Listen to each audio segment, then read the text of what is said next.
All right. Hi, guys, and welcome to another lesson. We're going to jump right into it. So let's open our Ingu site and start with the lesson. Again, we always come to Ingu. You can go there by yourself, read more articles if you like, sign up for their lessons. They have lessons, one-on-one lessons if you're interested in that. But let's get right into it. We're going to go a little bit more advanced today. So let's see, what do they have here? Study says reading fiction helps us understand others. All right, let's see what they say. Firstly, again, we'll start with the vocabulary. I'll read through it. You need to hit pause, read it afterwards, make sure you understand it. If you're not sure about the meaning, Google it, try and find out what it means before we go to our article. So, first one we've got bookworm, a person who enjoys reading very much. My mom is such a bookworm. She always has a book in her hand. Next one, aspect, a part or feature. We like most aspects of the design, but we've asked the architect to make some small changes. Next one, richness, the state of having a lot of something that is desirable. The richness and variety of Moroccan cuisine is incredible.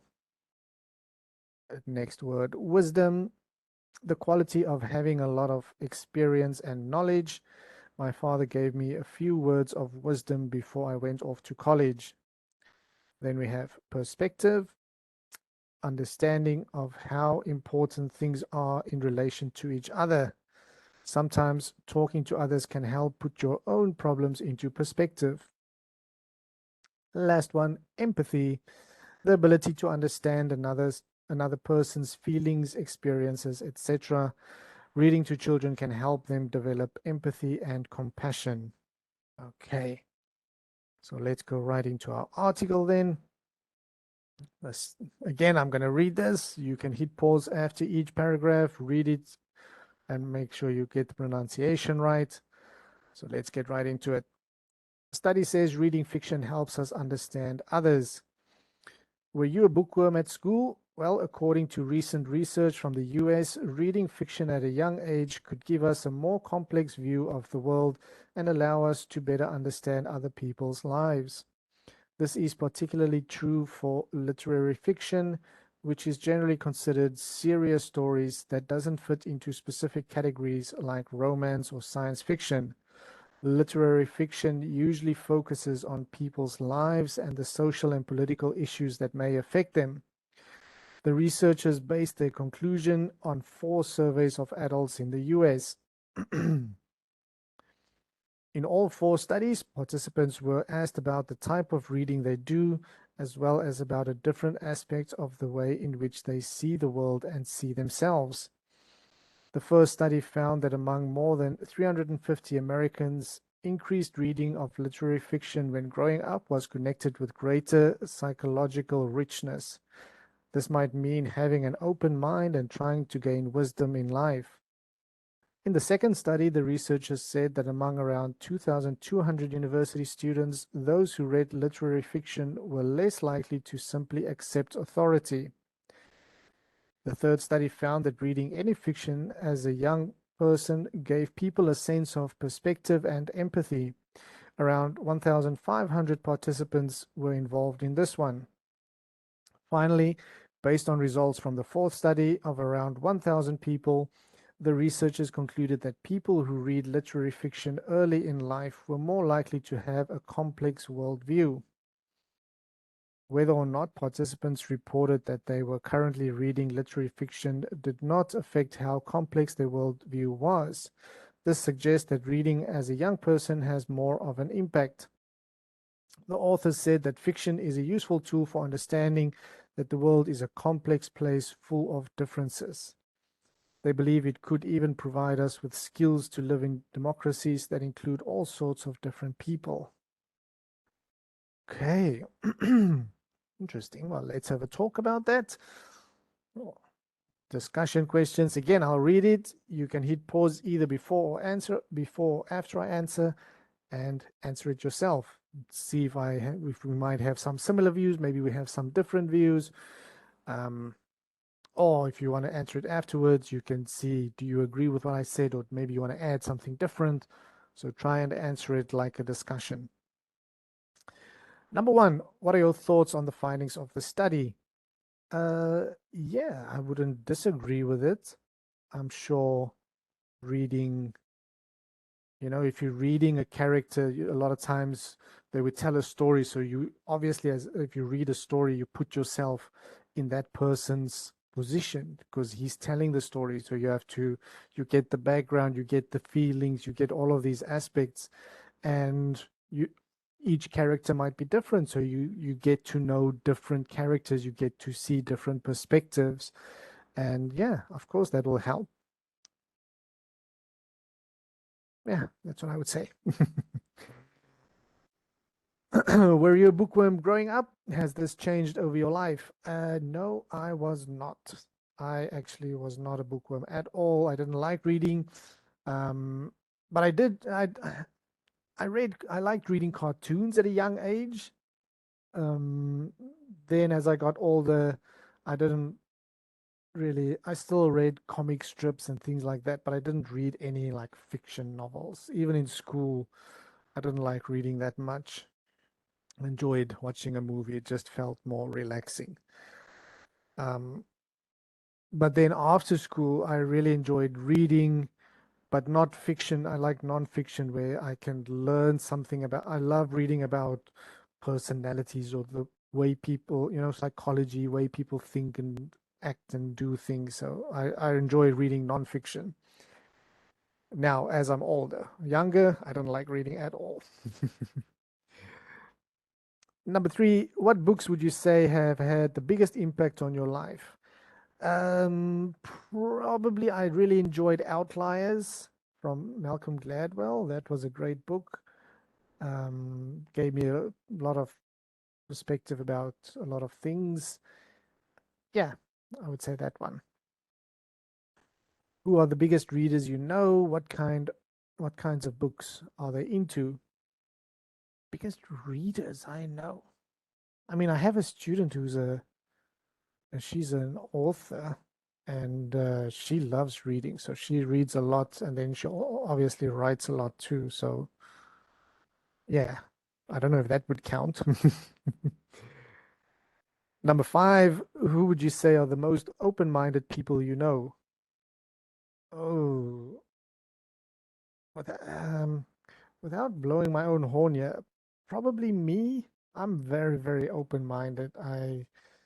Even though I didn't read a lot when I was younger, I am really able to put myself in other people's positions and see things from different perspectives.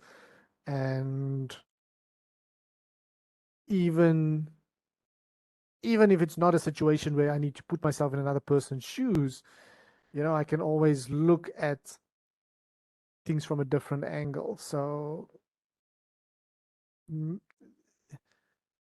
many things that I see so many times online, you would see people something, there was a video about something or something happened, and then people would be commenting like, "Oh, that's terrible, that's terrible, that's terrible," and then I'm like, "Yeah, that's everything they're saying is right, but are they also looking at from this angle? There is some good to it as well. You cannot just say it's purely terrible. There's certain good effects that this, whatever it may be, may have. Um, and I find that with so many things in life, so many things, there's always some pros and some cons. There's always good and bad, but you have to decide what's more important for you, where your values lie, and then you can probably pick one side that you would stand behind. But so many times, it's there's yeah, and a lot of people, maybe the majority of people would see like, oh, this is the bad thing, and it's like, yeah, that's right. But there's also this, and that might be a very good thing. So you need to look at everything objectively. So yeah, I'm very good at that. Sometimes it's a curse. I have to add that. Because it's not that easy to find something and then stick behind it. Some people are like this is the right thing, and this is what, and I'm like, yeah, this is the right thing, but that's also kind of right. So, yeah. Further discussion. What books do students typically study in high school in your country? Oh, goodness me. I have no idea. I don't know. In South Africa, there's a book in Afrikaans language which um most schools do called Boss, I think it is, which is like circles in the bush or rings in the bush. And that it's about, I don't even remember because we were supposed to read that in high school and I I didn't even read that. So it's something about elephants in the jungle and people and I don't know. It's like a whole thing. Um, but then a story I read with my daughter, and she's in high school now, and I read with her Animal Farm. I thought that was quite a good book for kids. And then there was the other one. Uh, what's the name again now? Uh, oh, I hit a blank now. About, oh, I hit a blank. I don't remember now. But Animal Farm, that was a quite a good one. I think that a lot of students read that in many different countries as well. So, yeah. Number two, what classic novels from your country have you read?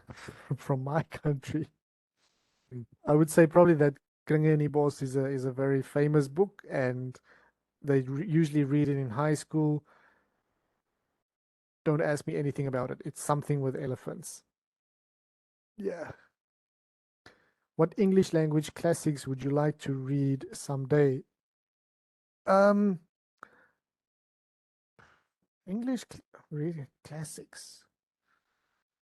Again, I don't like novels, so if you're telling me, um, maybe Diary of Anne Frank, I would maybe read that because that's kind of based on, that's a real thing. I don't like fiction, so that's probably the closest I would come to reading. And I would say that might be a classic, right? Do you know anyone who dislikes reading? I know a few people. Yeah.